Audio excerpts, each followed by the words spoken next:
Assalamualaikum warahmatullahi wabarakatuh. Saya Diatma Dewanto Nugroho dengan NIM 232131094 dari kelas HPI 3C. Di sini saya akan menjelaskan tentang mahar perkawinan. Jadi pada video kali ini saya akan membahas tentang pengertian hukum mahar, syarat mahar, jenis mahar, dan tujuan mahar. Baik, langsung saja pengertian mahar. Mahar dalam pernikahan adalah pemberian wajib dari mempelai pria kepada mempelai perempuan sebagai syarat sahnya pernikahan. Istilah ini berasal dari bahasa Arab dan sering juga dikenal dengan sebutan mas kawin. Jadi, mahar adalah sesuatu barang yang bernilai yang diberikan dari mempelai pria kepada mempelai wanita. Biasanya diberikan pada saat akad nikah, tapi juga bisa dicicil. Jadi ada yang dibayarnya pada saat akad nikah dan ada juga yang dicicil dan dilunaskan pada saat setelah pernikahan. Berikutnya ada syarat mahar. Yang pertama, mahar harus berupa sesuatu yang memiliki nilai. Yang kedua, barang yang dijadikan mahar harus suci dan dapat dimanfaatkan. Yang ketiga, mahar tidak boleh berupa barang yang diambil tanpa izin. Dan yang terakhir, keempat, jenis dan keadaan mahar harus jelas dan disepakati.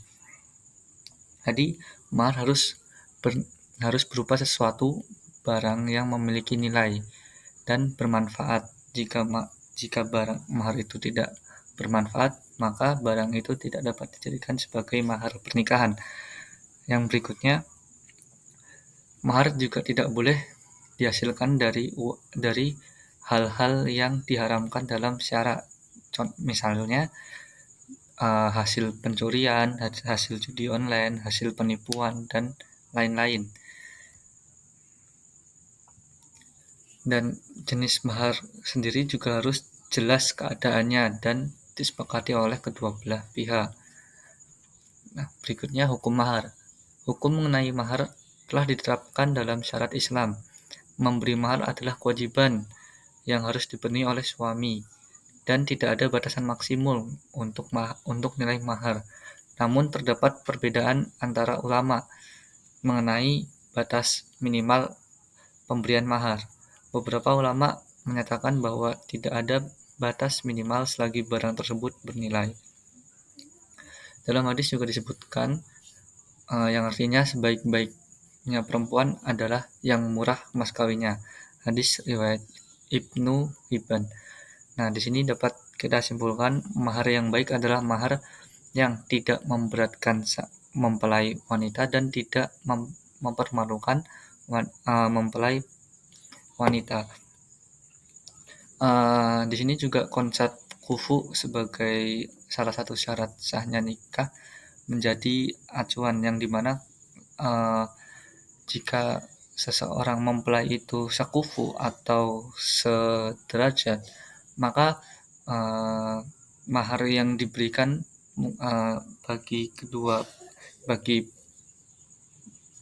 mempelai pria juga tidak akan mengecewakan mempelai wanita. Yang berikutnya jenis mahar. Yang pertama ada mahar dibedakan menjadi dua jenis utama, yaitu mahar musamma dan mahar mitsil.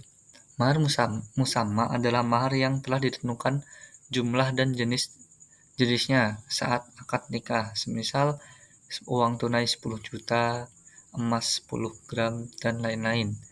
Mahar mitsil adalah mahar yang ditentukan sebelumnya, biasanya berdasarkan kesepakatan atau kebiasaan. Misalnya di tempat tertentu mahar sesuatu pernikahan itu adalah 5 juta, maka mahar untuk pernikahan si A juga diberikan senilai 5 juta. Jika di daerah tertentu maharnya emas senilai 10 gram, maka mahar yang diberikan juga emas senilai 10 gram. Dan yang terakhir, tujuan mahar. Yang pertama, memuliakan wanita. Yang kedua, simbol tanggung jawab. Yang ketiga, penghalalan hubungan. Yang keempat, menjaga keharmonisan, dan yang kelima, simbol komitmen.